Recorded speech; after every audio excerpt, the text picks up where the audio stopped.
नमस्कार। शब्दकोश के जन सरोकार में आपका स्वागत है। मैं मोहनलाल मोदी आज पश्चिम बंगाल सरकार के उस रुख पर जा रहा हूं जहां उसने रुसवाई का सामना किया और स्थिति ये बनी कि वो करना पड़ा जो वो नहीं करना चाहती थी। इससे एक और जहां प्रधानमंत्री नरेंद्र मोदी की जो रणनीति है उसको सफलता मिली, वहीं पश्चिम बंगाल में तृणमूल सरकार को मुंह की खानी पड़ गई। कारण आते सिलसिलेवार ये स्थिति क्यों बनी।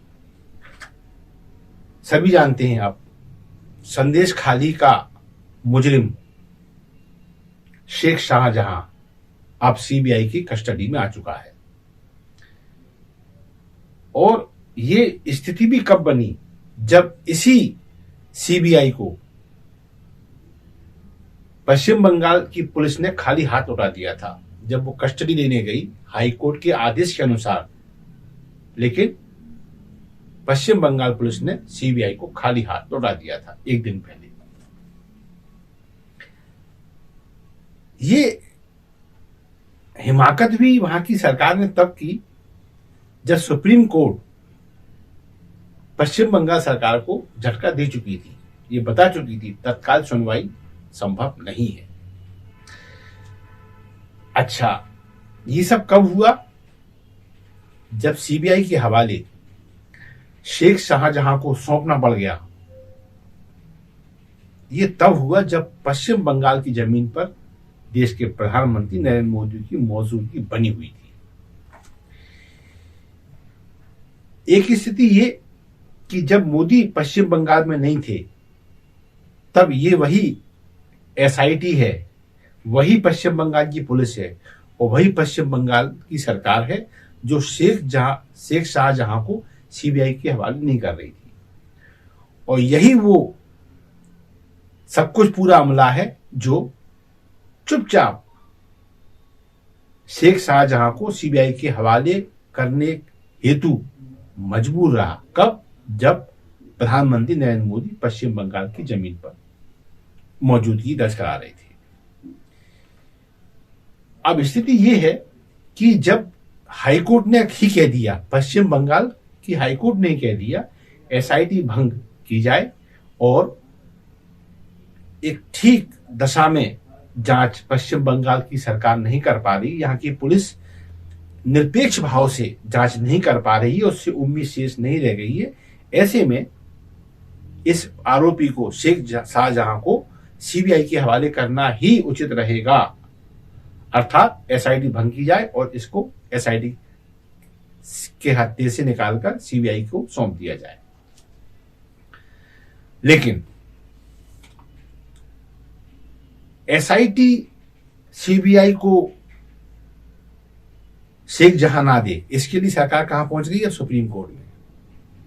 और सुप्रीम कोर्ट में ये चाहती थी कि कोई निर्णय ऐसा आ जाए ताकि शेख शाहजहां को पश्चिम बंगाल में ही रखा जा सके। लेकिन सुप्रीम कोर्ट ने इस मामले को तत्काल सुनवाई से इनकार कर दिया।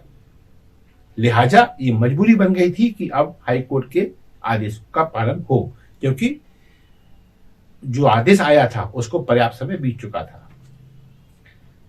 इसी बीच पश्चिम बंगाल में प्रधानमंत्री नरेंद्र मोदी की एंट्री हो गई। हुआ क्या? जो कार्यक्रम उनके तय थे उसके अनुसार उन्होंने एक बड़ी आम सभा, जो महिला प्रधान सभा थी, महिलाओं को उन्होंने संबोधित किया। और खास बात यह रही कि वो संदेश खाली की महिलाओं से भी मिली। ये जो उनका संदेश खाली की पीड़ित महिलाओं से मिलना था, ये संदेश पूरे भारत में भाजपा और नरेंद्र मोदी के पक्ष में चला गया। वहीं ये संदेश ममता सरकार के खिलाफ, पश्चिम बंगाल सरकार के खिलाफ, वहां की पुलिस के खिलाफ व्यापक स्तर पर चला गया। यहां तक कि मीडिया में भी ये स्थिति ऐसी बन गई कि ममता सरकार को बंगले झांकने पड़ गए।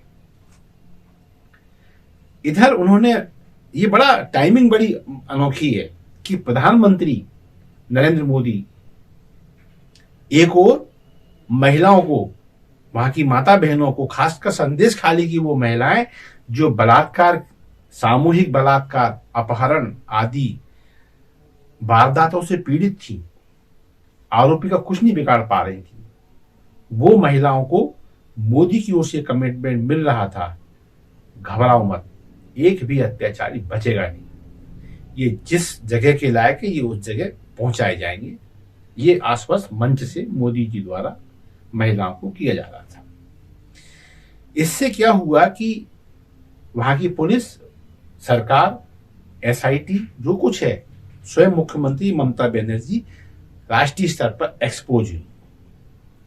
और उससे यह हुआ कि सीबीआई के पक्ष में सकारात्मक माहौल बन गया, क्योंकि जब एक्सपोज हुए तो ये स्थिति, ये एक दबाव, इसे कहते हैं मानसिक दबाव, नैतिक दबाव, ये आ गया पश्चिम बंगाल सरकार के ऊपर, एसआईटी के ऊपर, पुलिस के ऊपर, मुख्यमंत्री के ऊपर कि अब ज्यादा हीला हवाला करने की बजाय शेख शाहजहां को सीबीआई के हवाले कर देना चाहिए, वरना अभी फजीहत और बढ़ने वाली है। अच्छा, सुप्रीम कोर्ट से निराश हो चुके थे ये लोग, तो इनको तब भी समझ में आ गया था कि हाँ, अब शेख शाहजहां को बहुत देर तक बचा के रखना मुश्किल है। वही हुआ, इधर मोदी जी का कमिटमेंट, अत्याचारी बचेगा नहीं, उसके सहयोगी बचेंगे नहीं, वो कितने भी ताकतवर क्यों ना हो। इधर शाम होते होते शाहजहां सीबीआई के हवाले कर दिया गया। अब सवाल ये उठता कि तिरस्सा का शिकाय के लिए थी, तो अब हम एक बार इस पर रिवीजन कर लेते हैं।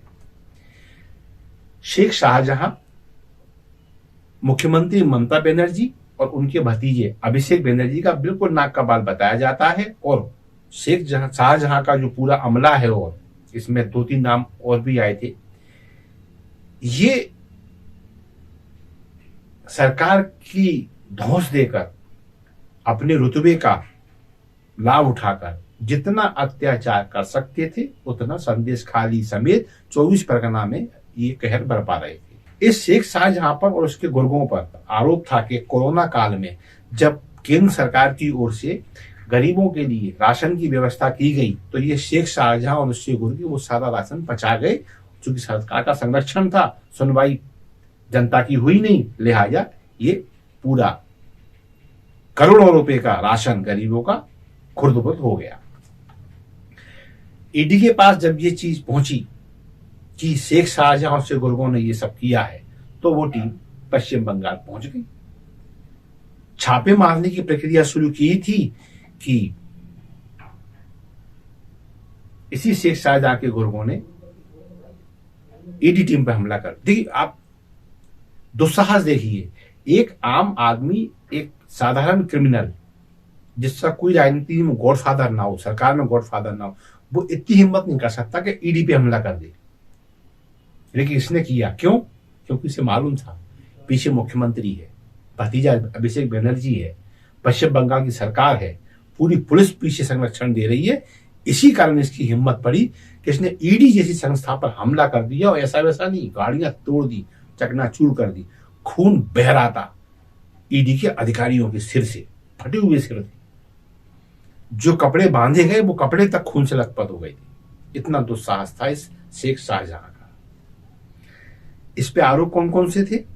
बलात्कार के, सामूहिक बलात्कार के लिए अपहरण करने के महिलाओं का, जमीनों पर कब्जे करने के, कटमनी वसूल करने के, बहुत सारे अनगिनत अपराध। इसके बावजूद भी गिरफ्तारी नहीं। क्यों? सरकार का आदमी। लिहाजा एक सीमा होती है, सहनशीलता की भी एक मर्यादाएं होती हैं। और ये स्थिति जब आई तो महिलाएं खुल के मैदान में आ गई। ये फरवरी की घटना, शायद 8 फरवरी की घटना रही होगी। ये महिला खुल के मैदान में आ गई कि हाँ, इसने और इसके लोगों ने हमारे बलात्कार किए, सामूहिक बलात्कार किए, हमें घरों से उठाया, सब कुछ सामने आ गया। लेकिन 55 दिन तक ममता सरकार ने इसको गिरफ्तार नहीं किया, इसको फरार बताती रही पुलिस। बस यहीं से ममता सरकार की बेइज्जती शुरू हो गई। 55 दिन तक आदमी नहीं मिल रहा। और हाईकोर्ट ने जब कहा सारे रास्ते खुले इसकी गिरफ्तारी के, कोई रोक नहीं है, धड़ों से, तब ममता सरकार की आंखें खोली। क्यों?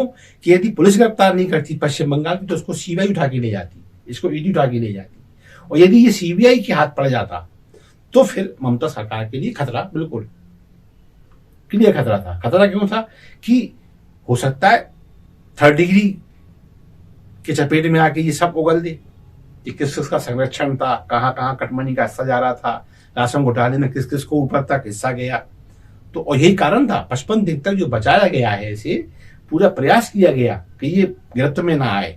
और जब ये ओपन हो गया कि इसे गिरफ्तारी के रास्ते खुले हुए हैं तो सीबीआई पकड़ के ना ले जाए, इसलिए इसको पश्चिम बंगाल की सरकार ने तत्काल गिरफ्तार शो कर दिया और फिर सुप्रीम कोर्ट तक गई कि हम इसको सीबीआई को नहीं सौंपेंगे, ये हमारे पास रहेगा। क्यों? क्योंकि सरकार को खतरा था, ममता बनर्जी को खतरा था, टीएमसी को खतरा था, ये मुंह न खोल दे, सीबीआई के हत्थे चढ़ गए। खैर, इतनी बेइज्जती हुई, सुप्रीम कोर्ट ने हाथ बिल्कुल झटकार दिए, हाई कोर्ट ने आदेश दे दिए कि सीबीआई को सौंपा जाए। और इधर पश्चिम बंगाल की धरती पर प्रधानमंत्री ने खड़े होकर कह दिया न्याय तो महिलाओं को मिलेगा, बलात्कारी बख्शे नहीं जाएंगे, किसी भी कीमत पर महिलाओं के सम्मान की सुरक्षा की जाएगी। और जब ये सब हुआ तो ममता बनर्जी की सरकार को घुटने टेकने पड़ गए। बेइज्जती राष्ट्रीय स्तर पर हुई इस सरकार की। और तब सौंपा शेख शाहजहां, जब ये समझ में आ गया कि अब तो सौंपेंगे तो भी आफत है, नहीं सौंपेंगे तो भी आफत है, नहीं सौंपेंगे तो अब जनमानस खाएगा, क्योंकि प्रधानमंत्री कमिटमेंट कर चुके हैं, छोड़ेंगे नहीं। और कहा है तो ये बात मोदी जी की है, कहते हैं तो बिल्कुल वो होता है। फिर ये समझ में ममता के आ चुका था, लेकिन ममता को ये भी भय था कि यदि ये पड़ गया हत्थे केंद्रीय जांच एजेंसियों के, तो फिर एक के बाद एक जो चिट्ठे खुलने वाले हैं टीएमसी के, वहां के गुंडों के, सरकार की, उससे 100% परेशानियां आनी है। लेकिन विकल्प शेष नहीं था, शेख शाहजहां को सौंपना पड़ गया। इसे कहते हैं लोकतंत्र की ताकत, इसे कहते हैं न्यायपालिका की ताकत, इसे कहती है एक ऐसी आइडियोलॉजी की जीत जो हर हाल में जनता के हित में कमिटेड रहना चाहती है। और वो चीज भारतीय जनता पार्टी या फिर उसकी सरकार में देखने को मिली। प्रधानमंत्री द्वारा जो कमिटमेंट वहां की महिला को किया गया, उसने अपना प्रभाव बनाया और स्थिति ये बनी कि सीबीआई को फिर लड़ना नहीं पड़ा। बहुत सहज भाव से जिस सीबीआई को 24 घंटे पहले खाली हाथ भेजा गया था, ये कह के कि तुम्हें शेख शाहजहां नहीं मिलेगा, उस सीबीआई को बुला के शेख शाहजहां सौंपा गया। इसे शायद इसीलिए मोदी के समर्थक और भाजपा के लोग कहते हैं मोदी है तो मुमकिन है। तो ये एक पेशकश ऐसी जहां मैं इस पूरे घटनाक्रम के माध्यम से ये बताना चाह रहा था कि यदि न्यायपालिका, यदि नहीं, हमें भरोसा है न्यायपालिका हमारी सदैव जीवंत थी, है और बनी रहेगी। लोकतंत्र में आम आदमी जागृत बना रहे और सरकार उसके प्रति कमिटेड हो, जैसे केंद्र सरकार ने यहाँ अपना सकारात्मक रवैया दिखाया, उससे सब कुछ संभव है। अपराधियों को अंततः काल कोठरी में जाना ही पड़ता है। इस केस के बाद हमें आशान्वित रहना चाहिए कि हम जब वोट डालने जाएं तो ये देखें कौन नेता, कौन पार्टी, कौन सरकार हमारे पक्ष में है और कौन अपराधियों को शरण दिए हुए हैं, कौन जमानतों पर चल रहे हैं, किन्ने बड़े बड़े घपले किए हैं। ये सब चीजें ध्यान में रख के ही हम सकारात्मक पहलू को देखकर वोट करेंगे। 100% हमारा लोकतंत्र सुरक्षित होगा और ताकतवर होगा। बस इसी के साथ मैं मोहनलाल मोदी आज का कार्यक्रम यहीं विराम देता हूं और आप सबसे हमेशा की तरह ये गुजारिश करता हूं, हमारे कंटेंट राष्ट्र हित में होते हैं, जो सही है उसके पक्ष में होती है। और यदि आपको भी ऐसा लगता है तो प्लीज हमारे कंटेंट को लाइक अवश्य दें, इन्हें शेयर करें। और हाँ, शब्द घोष आपका अपना चैनल है, इसे सब्सक्राइब करना ना भूलें। धन्यवाद। जय हिंद, जय भारत।